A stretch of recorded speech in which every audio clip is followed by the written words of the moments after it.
It's been a month already? So, a little while back, I was lucky enough to use the full array of Viture products, including the Viture One XR glasses, the neckband, mobile dock, adapters, and lens shade, and Sweet liberty! was I blown away. But then, they told me that they were launching the Pro collection, so this time, it was almost a complete knockout. So what's different this time? Why is it better, worse, or whatever? Let's spend a few minutes talking about that. With all the good, all the bad, and then I'll tell you whether you should upgrade or not. So yeah, you can just skip to that section if all you care about is hurting my feelings. Go on, I know you want to. Just be sure to come back to the beginning when you want to hear all about the other features. And real quick, this was provided by Viture, but like my other Viture videos, this is in no way sponsored. And as always, all opinions are my own. No money changed hands, and my dislikes will speak for themselves. Okay, let's do a quick refresher, just in case you're new around here. Birdbath optics, which basically means tiny little displays reflected off of mirrors to look huge, is the same kind of technology used in the original Vitures, as well as competitor glasses like the X-Reals and the Rokids. In other words, that's how you get to see their 135-inch screen from about 3 meters away from a wall at 4000 nits peak brightness. And while it's not exactly like looking at a TV or monitor, and it looks more like a projector image, it's all incredibly beautiful, and I can't stress how difficult it is to capture on camera and how much better it looks in person. And with the improved electrochromic dimming, wait, I'm supposed to explain that too, right? Okay, I'll just say the dimming thing is like those airport windows that turn black, and this makes the whole lens look darker so that the displayed video in the glasses is even more visible.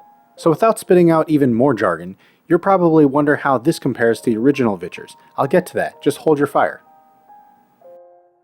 First, let me tell you what I love, and that's that they have improved the brightness and the field of view over the originals.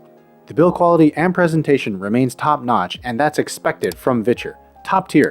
And I'm not even clowning when I say that the unboxing of their products is like opening a new toy on Christmas Day.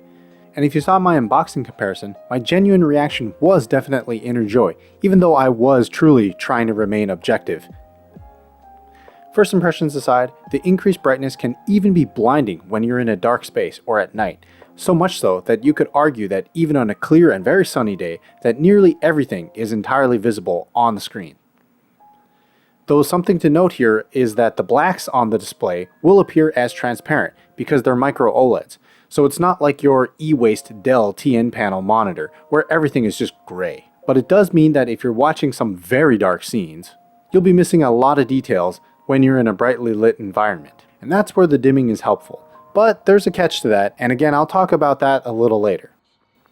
A nice little quality of life change here is that they implemented an on-screen display, which I can't really capture, but it shows your brightness level. Something I didn't think I really needed from the originals, but it's very useful to know which level you're on and how many settings there are.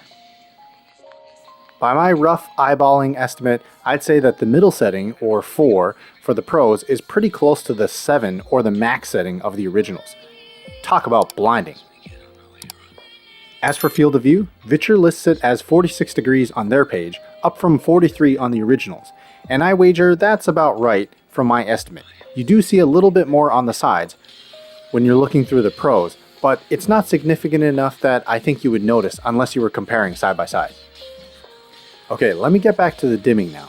One of the change features of the Pros are the electrochromic dimming that I mentioned earlier that's embedded in the glasses themselves, which darken the entire lens to about 99%, and seriously, it really is almost pitch black, like to the point where I almost walked into a sign when I had the brightness turned up and the dimming on. So that means with this darken mode, you don't actually need their lens shades that they sell on their website, even though they do look kinda cool. So this is significantly darker than the original dimming function on the original glasses, but it's almost at a trade-off, I'd say. So over the past month or so with these, I never felt the need to really use the dimming function ever, unless I was sitting in a very well-lit room and I was sitting stationary, for obvious reasons. Besides that, I can't say I really miss the original Vitures, except for one function that I'll mention later. Anyway, here's where I'll mention my dislikes. The dimming function is almost too good, in that it can't really be used when you're walking around outside, for obvious reasons again. With the originals on the other hand, I did find myself using the dimming function outdoors. Then again, you could just argue that on the Pros, you can just crank up the brightness, as the Pros aren't exactly transparent and there is a slight shading or tinting to them. Now, another point I made in my original Viture review was that I'm not a fan of the unbraided proprietary cable. Mind you, since then they've introduced an adapter, which allows you to basically use any USB-C cable with DisplayPort alt mode, so you could supply your own braided cable with the adapter. So it's definitely a nitpick and much less of a concern than it was for the original first time around. And there was one thing missing from the originals that might be a sore point for some people, and that is the lack of a pin option. I've been told it was removed because it doesn't meet their quality standards, as the original mode was a bit buggy, though I do think it was a nice to have, even though it was, let's say, less than exactly functional.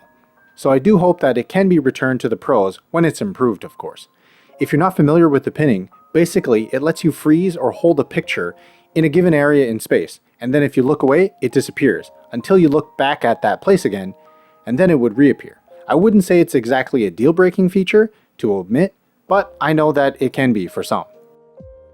Okay, so who should get these? If you already own a pair of the originals, or you own a pair of X-Reals or Rokids, while it's an upgrade pretty much all around, I'm not convinced it's worth the price of admission. Unless money doesn't matter, then what are you waiting for? Just to be clear, I'm not saying don't upgrade because I don't think they're worth the money, but I do think for a little bit more money, you could get a Quest 3 or even a refurbished handheld PC. Heck, an ROG Ally is going for under $550 now. No, I get that these things aren't remotely in the same category or same in any way, but it is a big enough chunk of change that many people should think twice before buying these things. Or, yeah, you know what, forget it. Just get into some more perpetual debt. I mean, I'm already there, and it's lonely down here. But what about the people that don't have any of these kinds of glasses? So for you, because these are essentially replacing the original OG Viture ones, I think this is pretty great value.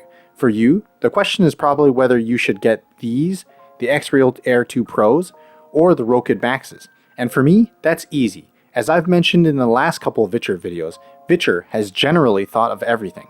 And as of today at least, I'm pretty confident in saying that this is the most fleshed out ecosystem currently with the neckband, mobile dock, Spacewalker app, and now even this 8-bit DOE controller. And while the other companies are primarily selling you glasses or would-be phones, everything else, like support, might just be an afterthought for them. But hey, call me biased, as I'd have to get my hands on some of these to tell you for sure. Oh, and as for the X-Real Air Ultras, well, those are more expensive than the Viture Pros and the neckband combined. And while I am excited to have something like that on the market for consumers, we can't really compare those since they're not available. But what we can do is slap those buttons on the screen and check out these other Viture videos next.